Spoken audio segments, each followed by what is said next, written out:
All right. Chapter 26. Communism. Okay.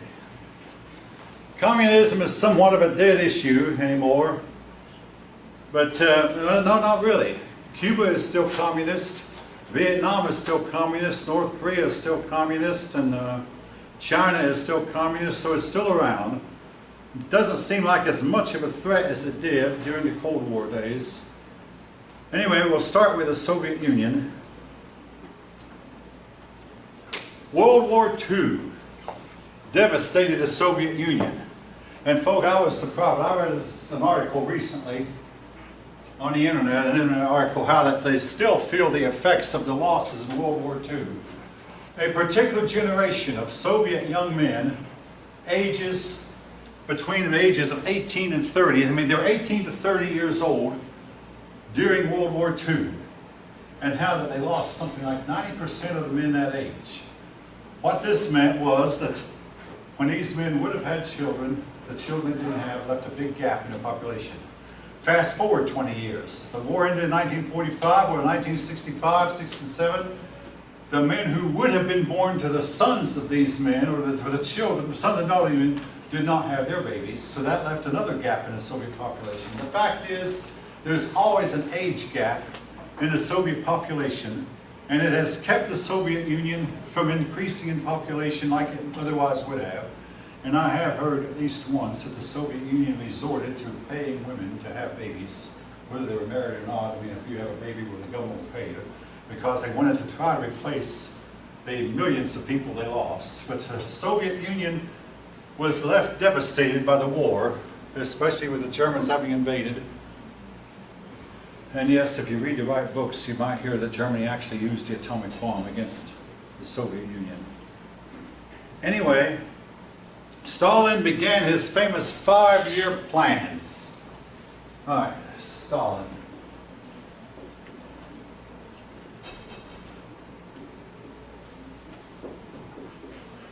His 5-year plan was, we're all going to work hard and sacrifice for 5 years. Then I promise you, you'll have more freedom. But first, we've got to work hard. We've got to work for very low pay because the government doesn't have a lot of money. We've got to rebuild our armaments, rebuild the structure of the bridges we lost, the highways we lost. We've got to rebuild those so we all can pitch in, work for as little as possible for 5 years. Well, they had 5-year plan after 5-year plan and never completed one of them. Today, the 5-year plan is almost a big joke. But in spite of the failure of the 5-year plans, the Soviet Union recovered rather quickly. The Soviet Union had large increases in industrial oil production. Agricultural production eventually achieved pre-war levels rather quickly. But then, folks, the increase stopped. You know, basically here, let's say here's what Soviet Union done before the war. Then came the war. Then the war was over. And the Soviet Union quickly got back up to where we were before the war. And then went stagnant. And stayed stagnant to some extent to this day. But they quickly recovered the oil production, industrial production, farm output. Got back up to where it was at pre-war levels fairly quickly. And a lot of people inside the Soviet Union thought, hey, this is great, we're on our way. Well, it wasn't so great either because they got to a certain level and then stopped.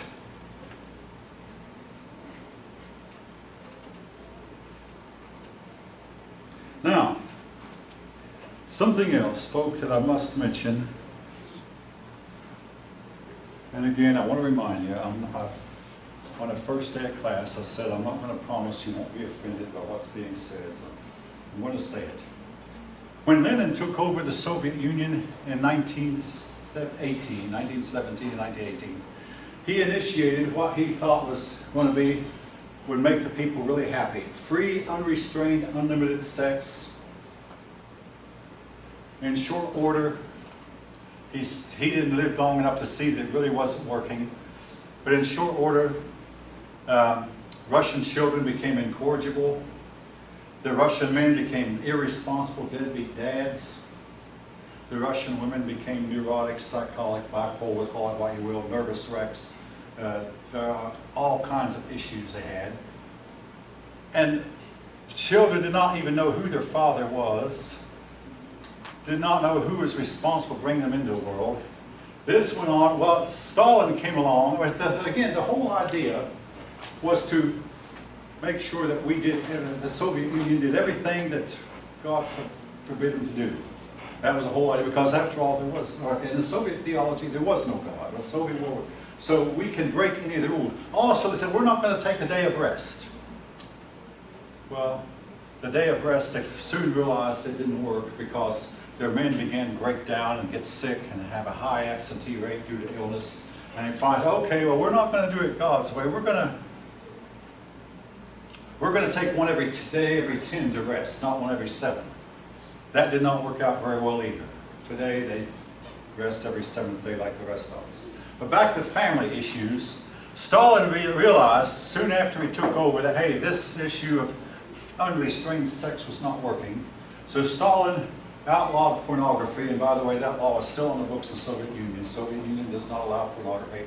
Outlawed adultery, that's so difficult to enforce, but if Stalin were your leader, you'd be careful if you broke one of his laws.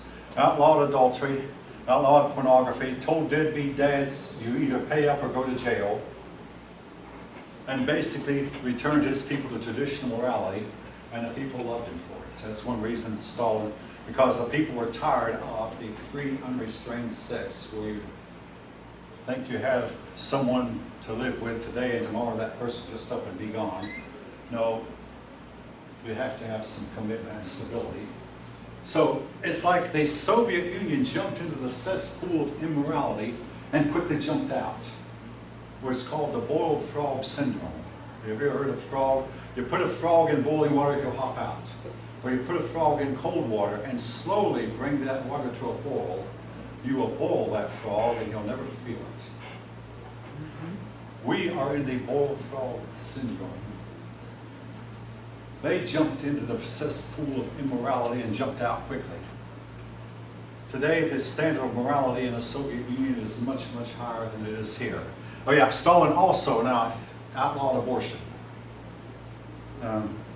Again, particularly this was good for them after World War II. They had such a loss of human life that they could not afford abortion, and we can't either. The reason you young people will never be able to draw Social Security is that 1 out of 4 babies that were conceived have been aborted, or 60 million in total. That's more than. And also the reason we might lose another war. 60 million aborted babies could fight if they were alive.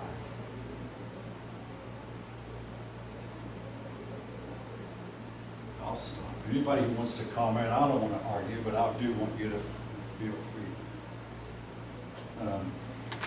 Well, it's a very hot topic and controversial. it's Nevertheless, I mean, if you're stating statistics or you're stating factual, documented information, we can take it Okay. for whatever it's worth. You know what I mean? Yeah, well, that's a mature attitude to have. Thank Yeah. you. Anyone?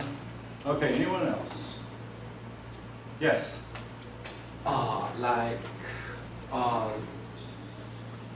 In China, so currently the people in big country, they also don't like born babies. The problem is that because here is a peace era, right? We don't have more. The problem is that if you want a baby, you need to spend a lot of money to feed it, graduate him, blah blah blah blah. It will take a lot of money, and not like 50 or 60 years ago, my grandma had 5 or 6 children. They don't have well-bred. At that time, they don't need to spend too many money on graduations, but nowadays they spend thousands, millions of money. This is going to be interesting. I mean, okay. Yeah. For many, many years, the Western world pushed birth control. We got to limit the population. We got to limit the population. Well, but then someone wrote a book that says each person contributes more than he consumes. Therefore, what we need is more people. Now, if I could go back to the year 1200 and knowing that, hey, go to Western Europe and say, you people are going to need to put up power lines and hard roads and invent automobiles. But what would they need to do that? People galore. People who would pay taxes, enough taxes to build a superhighway, to build a railroad line, to build airports. In the 1300s, I mean, if someone would have given them an airplane, they could not have afforded to build a runway for it. But today, they have runways galore. Again, what we need, and this is not, this is contrary to political correctness, what we need is more people. And I was told by a Chinese man one time that China has too many people.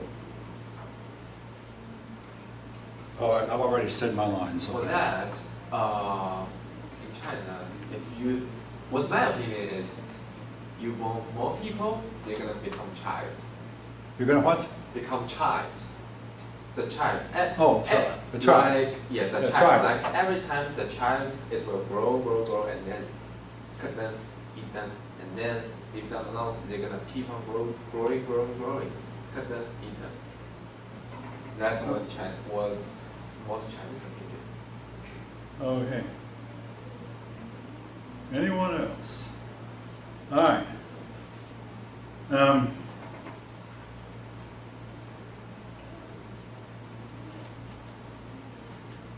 Now, the Soviet Union spent, if you study economics, at least the one I did, they would talk about two things, guns and butter.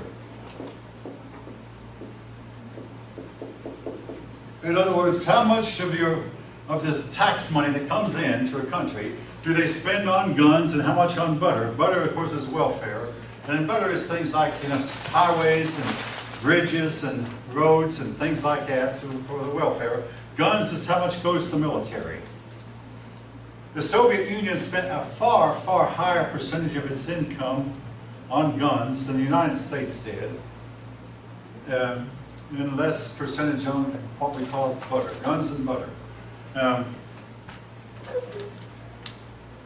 Again, this was one of the things that Ronald Reagan used to bring them down. They could not keep up with the West in the long run. Now, your book will state at least 9 million Soviet citizens were sent to Siberian concentration camps. Siberia is a place where people don't want to go. So it wasn't just, when I was a kid, I was under the impression that only the communists sent its bad people to Siberia. Well, the communists sent more well, but Peter the Great sent people who disagreed with him to Siberia also, and his successors. The fact is, Russia has been sending its people to Siberia to try to get Siberia populated for generations. Well, 9 million Soviet citizens were put in Siberian concentration camps, and eventually, more than once, Stalin turned on his closest supporters. Some of his closest supporters would die under mysterious circumstances, some were deposed, and some were sent to Siberia. Now, in 1953, Joseph Stalin died under mysterious circumstances. Was he poisoned? Was he shot dead? The facts were hard to get because at that time the Soviet Union was not allowing Westerners in. Initially, it was reported that Stalin had a stroke which deprived him of the power of speech. Well, the stroke deprived of two things, consciousness and the power of speech. Well, American doctors said, how do you know that a man can't talk when if he's unconscious? A lot of persons believe that his stroke might have been caused by a bullet of sorts, but nevertheless, he died under mysterious circumstances. They had a power struggle, and in the power struggle, Khrushchev took over.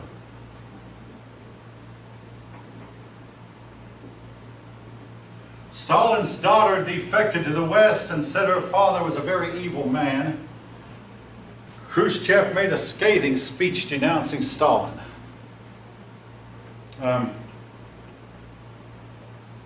not going to mention him, but initially, after Stalin died, Malenkov became premier. Malenkov lasted a very short time. Khrushchev outmaneuvered Malenkov. All right, folks, this was what our teachers would joke about when I was in school. Malenkov was supposedly got sick and tired and needed to rest. Well, Malenkov is still resting. More than 65, 70 years later after his initial rest, Malenkov, never seen or heard from again, still resting. Anyway, we'll leave that. But anyway, Khrushchev took over. Khrushchev was to last 12 years. Well, yeah, 1953 to 1964 inclusive. That's 12 years inclusive.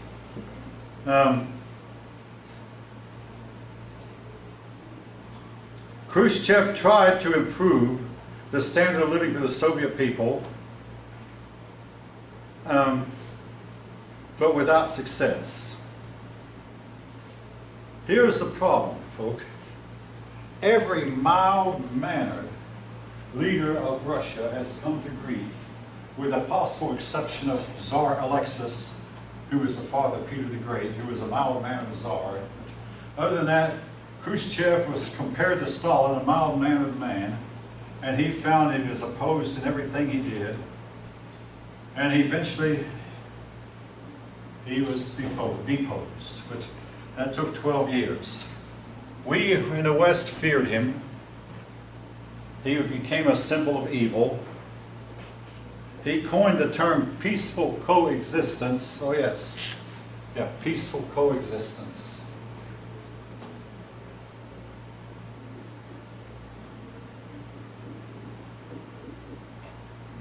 In other words, let us be communists, we'll let you be capitalists, and we'll somehow learn how to get along. Peaceful coexistence between us and him, but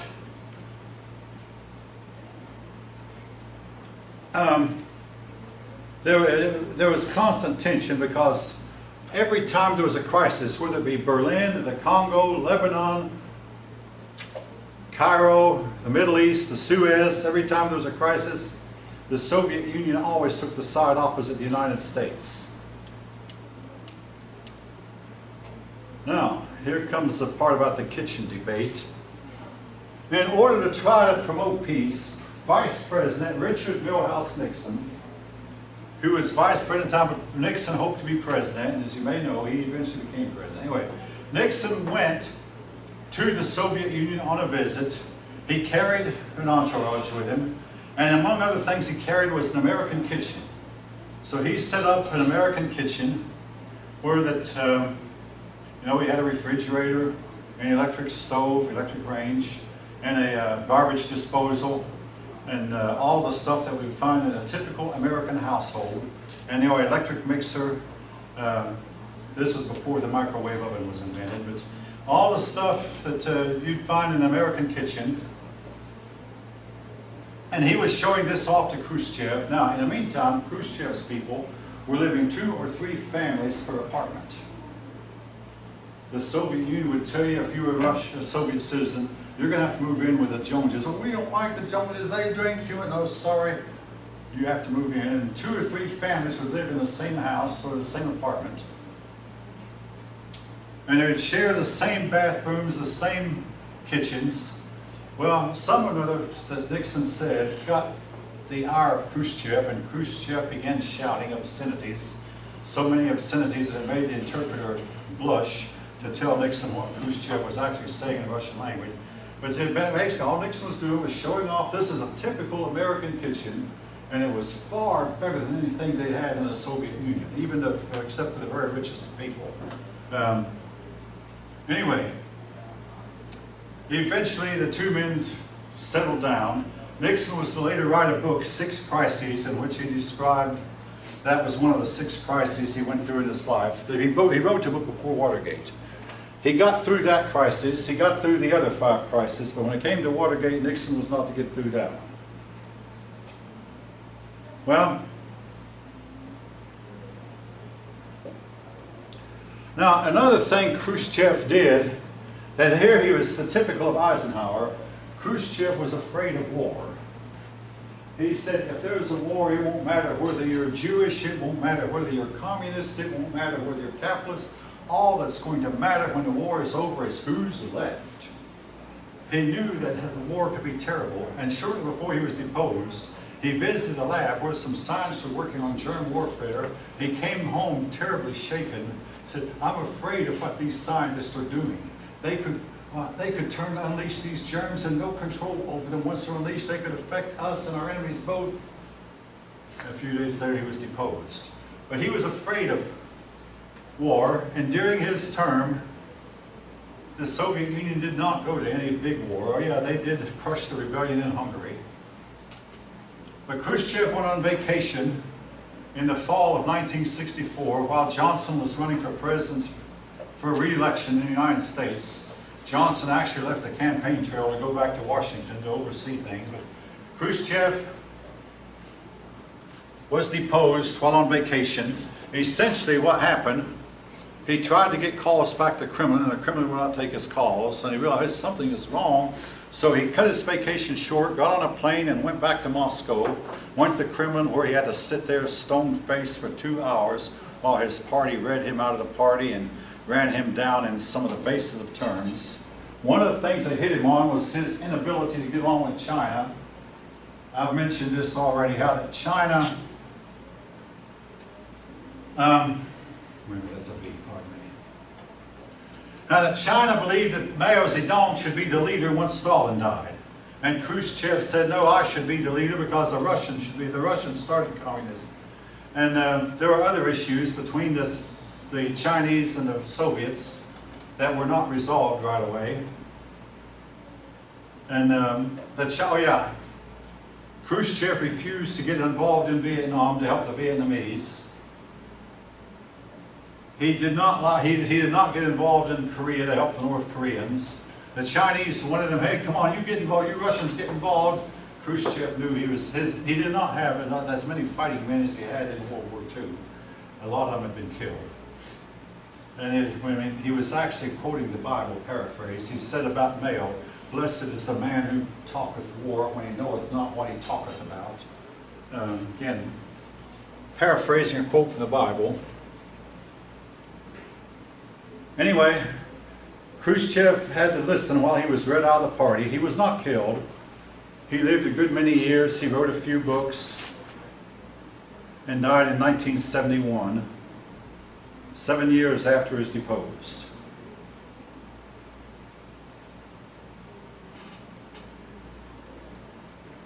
Got to elaborate on that a little bit. Several years ago, I read an article about 3 men who were leaders, world leaders at the same time. The 3 men were Kennedy, Khrushchev, and Pope John, the 23rd. And all 3 men were put out of power within 18 months. It was said that Khrushchev had more in common with Pope John than he did with Kennedy. But keep in mind, Kennedy was a Catholic. And of course the Pope was Catholic. Khrushchev was an atheist. And yet, Khrushchev would talk to the Pope, and they would both reiterate, both men as young men had shoveled manure on their parents' farm. The Pope had shoveled manure, Khrushchev shoveled manure. Then Khrushchev had worked at a road gang. Now, of course, John Kennedy had done none of this. John Kennedy had grown up a very, very rich man's son and had gotten everything he wanted. Khrushchev and the Pope had to work for what they got, and they got little. But Khrushchev said, I worked at a road gang one time, and we were fixing up roads. And young kids would come over and talk to us, and we would teach these young children dirty jokes. He said, now Khrushchev at this time said, now, we should not have been teaching them dirty jokes, you understand it. I regret it now, but this is what we did then. Again, the point I'm trying to make is, can you picture, the next time you see a bunch of men working on the road, maybe dressed with no shirt on or a t-shirt, and sweating away, and dirty men, think that one of these men might someday be sitting in a place like the Kremlin or sitting in a White House in Washington, D.C. That was Khrushchev. He went from a farmer, road worker, to premier of the Soviet Union, pulled his way up by his own bootstraps, and had to tremble a lot because while he worked for Stalin, every day could have been his last. And he spent a lot of time, sleepless nights, thinking, what if he's trying to kill me? All right. The next one after Khrushchev was Brezhnev.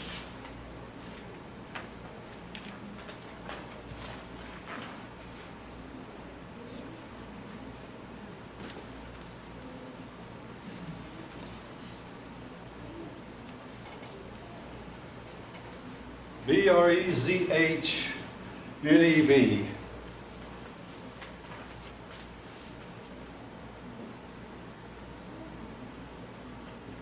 Whereas Khrushchev had tried to liberalize, Brezhnev was a return back to autocracy.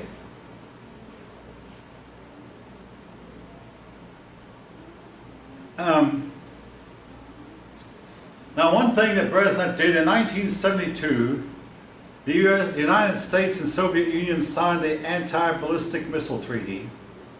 Then they also signed the Helsinki Agreement. In other words, we had tried for years, and folks, this was very controversial. But let's see, this Helsinki. And what's the other one? There's Helsinki Accords. But before that, let me see, I'm getting myself confused. The Helsinki Accords came second in 1975. In 1972 came the Anti-Ballistic Missile Treaty.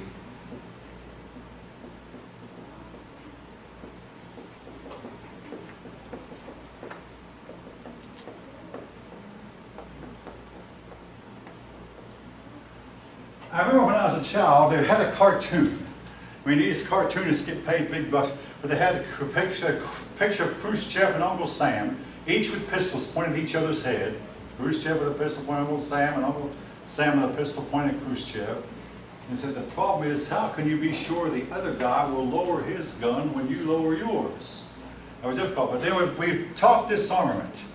And in other words, we didn't want to keep on building up missiles because both sides felt like if we could just spend less money for armaments, we'd have more money for other programs, other things we wanted to do.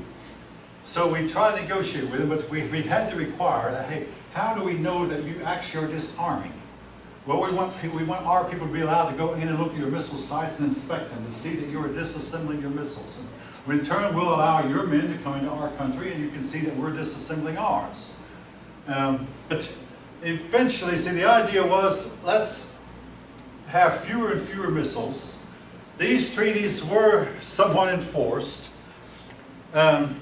Again, a big problem you make with making treaties with people like this, it's difficult to know if they're keeping them or not. You know, what if they're working behind the scenes. And the most recently, we had a treaty made with Iran over nuclear weapons that has now been completely obliterated because neither side trusts the other. I'm not going to take sides on this. Neither side trusts the other. Same thing here. Neither side trusted the other.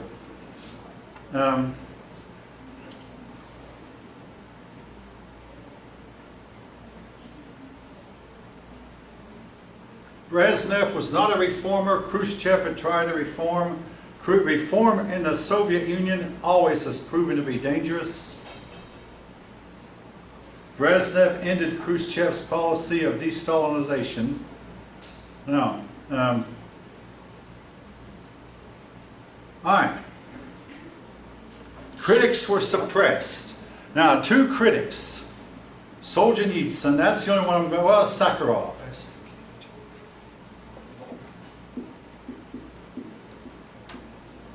And Solzhenitsyn, I don't know how that name is spelled. S-O-L-Z-H.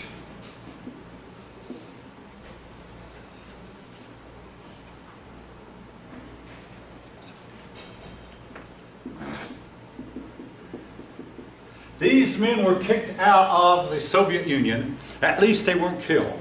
Solzhenitsyn came to live in the United States, and Solzhenitsyn said, I always wondered why the American people lived the way they did. And said, he went to live in New England, I believe Vermont, but somewhere in New England. He said, now I understand. Whereas in Russia, the young men were worried about when's the next war going to be. In the United States, the young boys are worried about who's going to win tonight's football game. Or who can I get a date with for this upcoming prom, or something like that. And he said that the United States lived so far away from the affairs of the world, it seemed, whereas Europeans, they lived right next door to their enemies, and the United States did. Now this was in 1974 and 75 now, not today. But Solzhenitsyn came to the United States as an exile for several years, and then when the Soviet Union collapsed, he went back to Russia. He didn't go to the Soviet Union was no more, yes. What's the second name there? Right under... Solzhenitsyn. Solzhenitsyn. Is that the person you're referring to now? Yeah, the person referred to as Solzhenitsyn. Here was the problem, folks, that these Russians had when they, and these Soviet people had when they came to the West. They could not stand Western decadence. They would see pictures